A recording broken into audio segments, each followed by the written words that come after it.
So Connor Bradley takes a throw in and it is intercepted by Gabriel. But pay attention to the press which Arsenal has in this current moment. There are 4 Arsenal players who are pressing 5 outfield Liverpool players. Konate gives the ball to Alisson. Alisson ends up having a bad pass. The pass is intercepted, and if Zubimendi ended up passing to Saka, we would have had a better chance. He ended up passing to Trossard, and that is where the move died. This move right here sums up everything which was going on in the first half with Liverpool versus Arsenal. Arsenal would press, Liverpool would sit at the back, wait for an opportunity to counter-attack, and then hit us as hard as they possibly can with a little bit of possession which they would have. But what I want to do with these clips of the first half is I want to analyze every chance which Arsenal had, what went wrong with those chances, and why couldn't we convert those chances. Let us continue. Now, as you can see, Saka has a cross, and the cross ends up going to Trossard. Where's Victor Gyökeres in this situation? He is wrestling with Konate further at the back post. I feel like Trossard and Gyökeres might have swapped positions for some odd reason, but Gyökeres should genuinely be in that position to be at the end of this cross. It might not be the best cross, but I feel like Gyökeres should be in that position. It should not be Trossard. Moving on, we can see that Saliba plays this lovely pass to Timber. Timber tries to cut it back, but it just does not fall to the striker. And when you look at Timber's position in the build-up, he's more of an inside forward than an overlapping fullback. As a matter of fact, Saka is on the overlap. Timber is like an inside forward. He attempts the cutback cross, but I'm actually a little bit happier with Gyökeres' position over here, because if it was fizzed across the box, Gyökeres would have had an easy tap in. So his positioning over here is much better. In this situation, Timber intercepts, Zubimendi plays it to Gyökeres, Gyökeres headers it back to Trossard, and Trossard shoots with this half chance. The reason why I added this clip was just to show you guys the press which we had going on in that first half. We had such a good press. I'm including this because look at how Saka kills Gyökeres. He's chopping in, nope, he's coming back, nope, he's going that way, nope, he's going this way. He just cooked that man. Saka is on the ball again, absolutely leaves Gyökeres for dead. He cuts into the box. You can tell he's getting ready to cut it back, but unfortunately the ball falls to nobody. When I look back at the cutback, I know the ball left Zubimendi. It was a little bit behind Zubimendi, so Zubimendi couldn't get to the end of it. But when I look at Odegaard's position, it's just maybe I'm nitpicking. I wish Odegaard was in that zone where the ball is right now. If Odegaard was just there, he would have had an easy finish. But that's just me nitpicking. Where's Victor Gyökeres actually? Is that him all the way at the far post?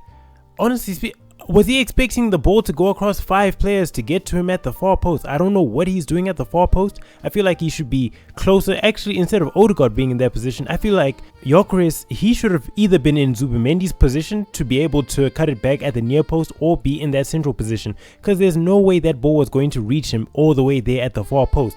Trossard should be at that far post, considering that Trossard is not doing anything in the current position he's at right now. So it makes no sense. Why isn't Gyökeres by the ball at his current position? Why isn't he in Zubimendi's position where he could have, had a shot at the near post? Like, he should genuinely be in those positions. Also, real quick guys, if you're enjoying this video and my analysis, please leave a like on the video. Leave a like on this video if you hate Tottenham, if you hate Liverpool. Subscribe to the channel if you want to see more Arsenal videos, and hype up this video to help a small content creator. But yeah, I really need that like for the algorithm, so if you guys could do that, I would appreciate it greatly. Now back to this football analysis. Over here we see Leandro Trossard seasoning Connor Bradley until Bradley gets cooked. He cuts it back, but it reaches nobody. Where is my striker in this situation? Why is Zubimendi always in the dangerous positions? Oh, there's Gyökeres over there. He's wrestling with this defender for some odd reason. Would it be weird? Okay guys, maybe you guys can correct me.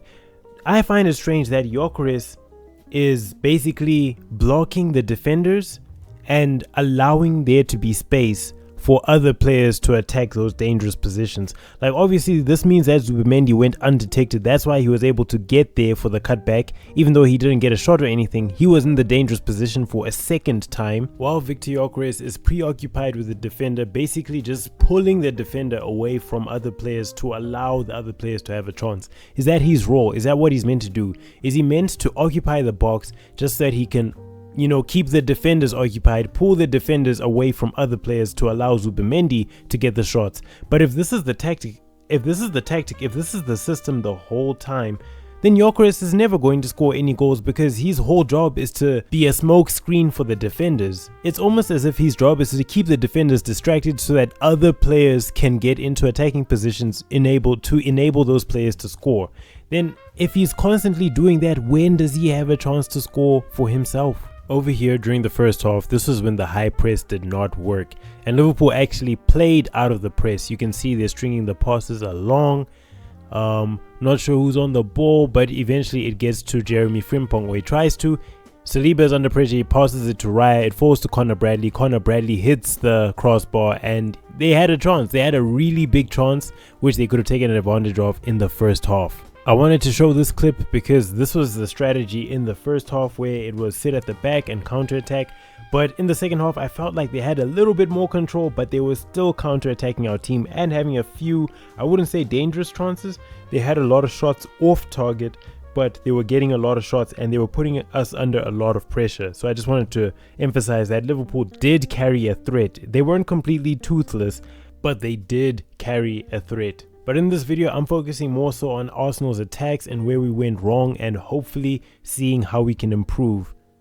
And from what you guys can see, we had a lot of chances, we just could not capitalize on those chances. And I feel like, not to place the blame on a specific player or specific players, but if we have a striker, we need that striker to be in those attacking positions. I feel like we need that striker to be in those attacking positions.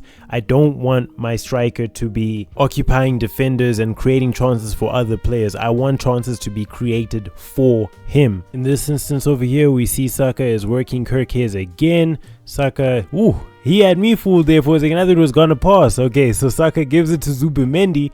Zubimendi gives it to Declan Rice. Declan Rice then gives it to Trossard, and Trossard just takes a shot. So you can tell that, we were creating chances. It was a half chance. It was hopeful, but it's a chance nonetheless which we created. This one was a bit painful for me. Declan Rice is on the ball. He gives a lovely cross, but no one could get onto the end of it. The man who was closest to the ball was actually Piero Hincapié, but why is my striker again not occupying that position? I absolutely loved this play. Saka is on the ball. He spots the run which Timber is about to make. Timber gets onto the ball. He has a cross. It's not the best cross, and it ends up finding nobody. Over there, I can't even blame the attackers. The cross was just bad. Good idea, just poor execution. I like this play because Gyökeres was actually involved in the build-up. He's on the ball. He spots the run which Timber is making. He gives the ball to Timber, and Timber, he pulls off the cross. Now over here, I won't be upset with Gyökeres and his positioning because it's the 42nd minute at this point when he tries to get involved in the play, because imagine for 42 minutes he's been getting fed absolutely nothing. So now he's trying to get involved in the game in some way, shape or form. So at least he did contribute to the build-up. You can see that our team is generating a lot of chances, but the striker, like Gyökeres, had to change the way he was playing because no one was finding him, no one was catering for him, no one was putting anything on a plate for him. He had to end up getting involved in the build-up when he should be the finisher. But the way we were playing, he just could not be a finisher. There was nothing being provided for him to be able to finish. The last play of the first half was this absolutely lovely tiki-taka play which should have ended in a Saka goal, but it was a lovely idea. So why couldn't we break down Liverpool?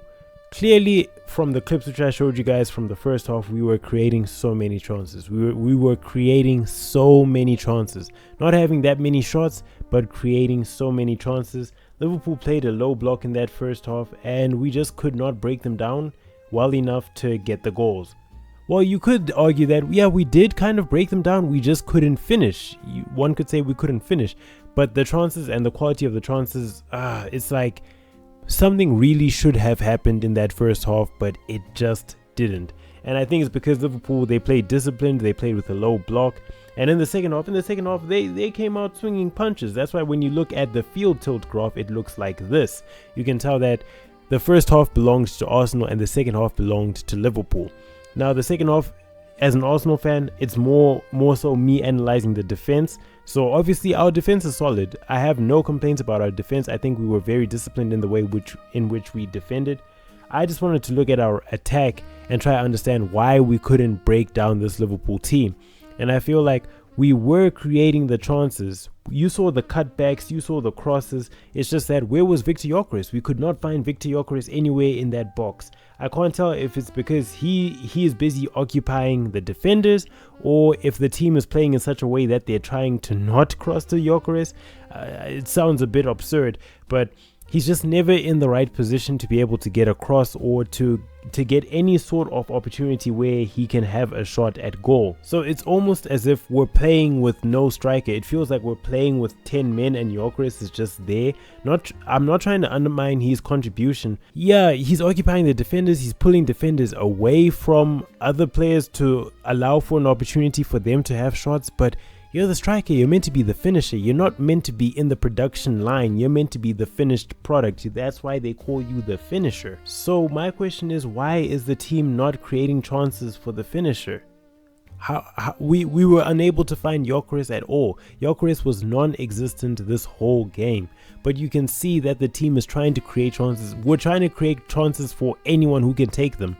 Why don't we try to create chances for Gyökeres? And at the same time, Gyökeres, you got to improve on your positioning. You got to stop wrestling these defenders and actually let someone else become the smoke screen and you get into those dangerous positions. He really needs to work on his attacking positioning, and he really needs to learn how to play as a better poacher.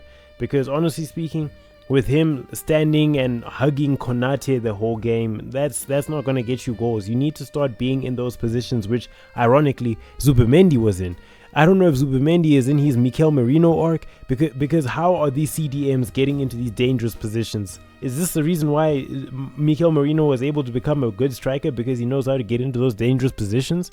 But these are just my thoughts. I feel like that's the reason why Arsenal just could not break down this Liverpool team. But anyway, guys, please let me know your thoughts on my analysis and how you feel about that whole game. Yeah. If you guys enjoyed this video, please leave a like, subscribe, and hype this video. It did take a while for me to compile the clips, and hopefully this does not get a copyright strike.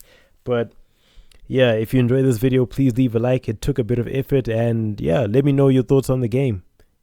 Peace.